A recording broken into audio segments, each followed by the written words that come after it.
From the PEP Radio Newsroom, we have this news about Acting ICE Director Todd Lyons. Acting Head of Immigration and Customs Enforcement Todd Lyons has been hospitalized at least twice for stress-related issues as he has carried out President Donald Trump's aggressive immigration agenda, strain that has caused him to struggle to make key decisions for the agency, according to two current and two former administration officials. The hospitalizations took place over the last 7 months.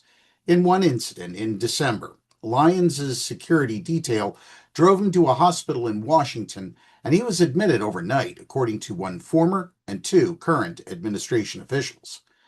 During an episode in September, the three people said Lyons was hospitalized for at least one night.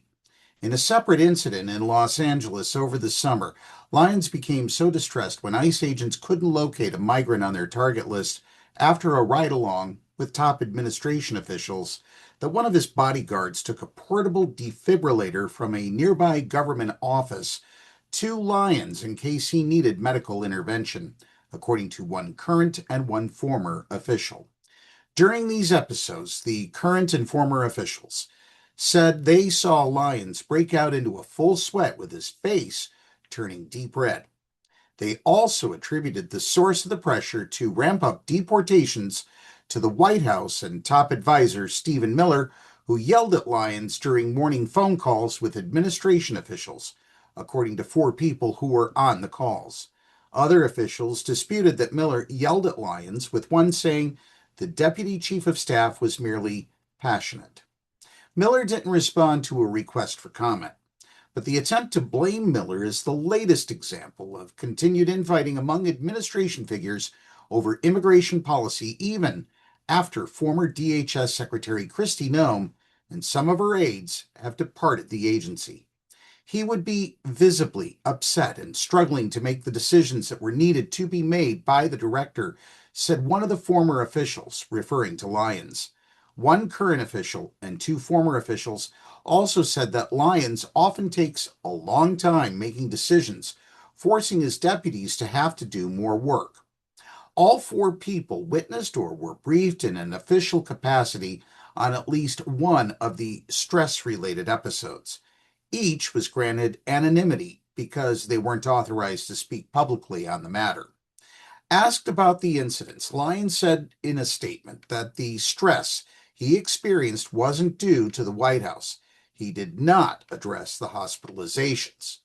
Since the beginning of this administration, I have worked night and day, all day, every day, to undo the harms Joe Biden has caused to the American people, he said. Any stress is in no way related to pressure from the White House, and nothing will get in the way of me doing my job. Lauren Biss, a spokesperson for the Department of Homeland Security, which oversees ICE, said in a statement that Lyons has a great relationship with Stephen Miller and the entire White House team. They've worked together closely to fulfill the president's mandate from the American people to remove public safety threats from our communities. Biss added, fixing the crisis caused by the previous administration of letting millions of illegal aliens into our country and jump-starting an agency that was not allowed to do their job for 4 years is no easy task.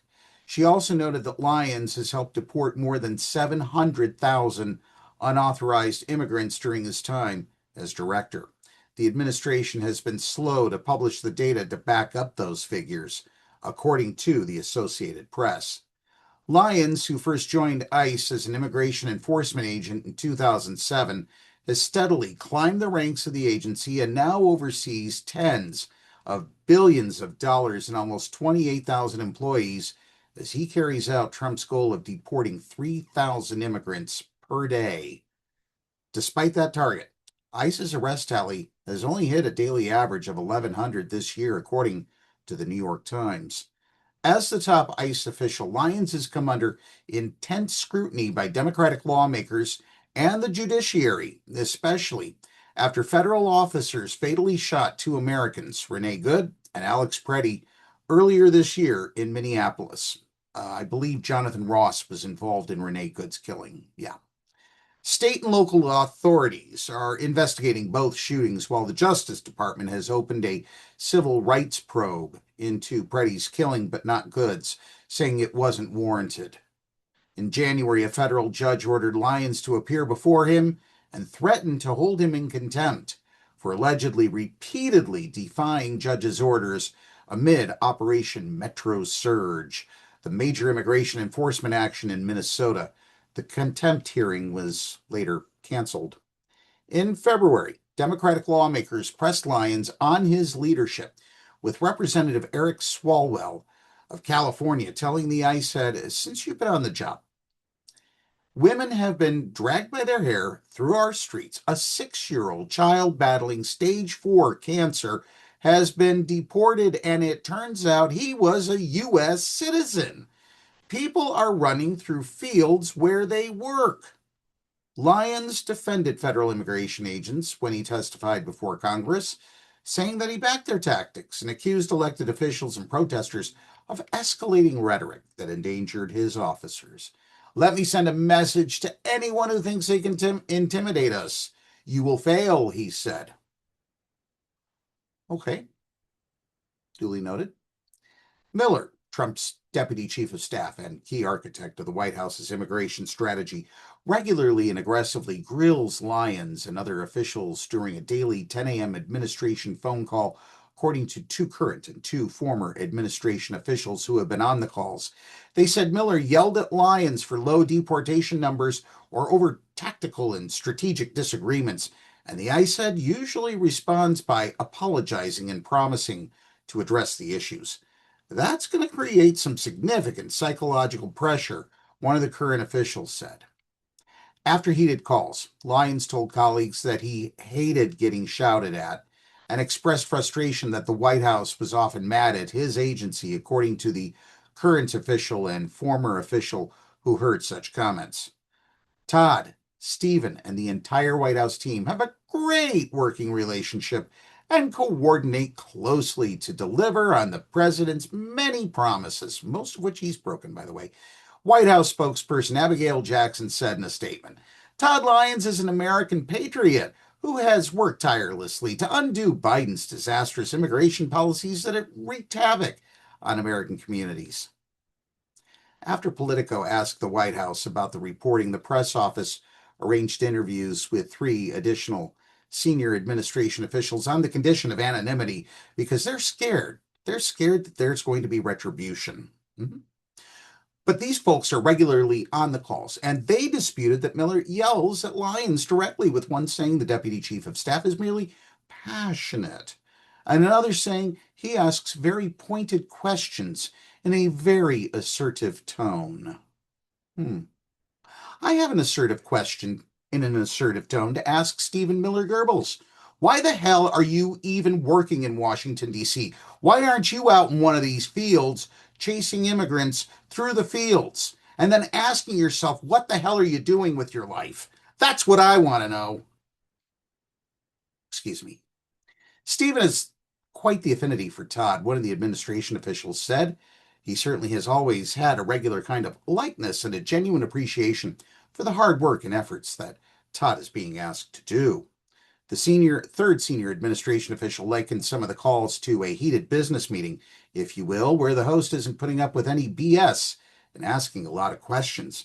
Kind of like if you were gathered around one of Hitler's cabinet meetings. Yeah, pretty much the same thing. It is very much a high level of accountability, said the third official, who noted that a lot of pressure has been exerted on immigration officials to accomplish Trump's white power agenda, which I think is what he's calling it these days. I could be mistaken. The person also said that the stress Lyons has been under has been caused a little bit by pressure from the White House, but that it's normal to face such stress when having a major government immigration job in Washington. The official added that they thought Lyons handles the stress of his job well. So well that they need to get defibrillators for him, so well that he's hospitalized multiple times. 2 of the officials provided by the White House also said that Lyons complained to them a number of times that Corey Lewandowski, who was the top advisor to Nome, also sometimes yelled at him on a daily 7 a.m. call. Wasn't he busy with Kristi Noem then? We can't get into details as to what they were doing, but Lewandowski declined to comment on the 7 a.m. call. Go figure. Since Trump took office for his second term, he has shaken up the personnel at both ICE and DHS. A month into Trump's term, ICE Acting Director Caleb Vitello was moved to a different role and ultimately replaced by Lyons. The agency's leadership in cities including Portland, Denver, and Los Angeles were removed in the fall. More recently, the White House moved former Border Patrol leader Greg Bovino from leading the immigration surge in Minnesota after the killings of Preddy and Good back to California, and Trump replaced Noem with former Oklahoma GOP Senator Markwayne Mullin. Among many other agencies, Mullin is now overseeing ICE, that has seen a gusher of cash from Trump's mega bill last summer that has made it the most well-resourced federal law enforcement agency in the government, darn near rivaling the U.S. Navy. Way to go! Oh, wait a minute. Aren't we at war with Iran, and don't we need naval vessels over there? Why are we?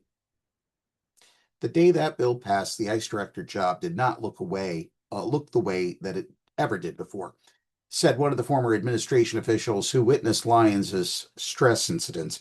Speaking about Lyons, the person added he had resources to do anything he wanted, and he was stuck in the same orbit that he'd always been in and was tasked with this new massive mission, and that was very different than what he was used to before. I will simply say this as we conclude our report.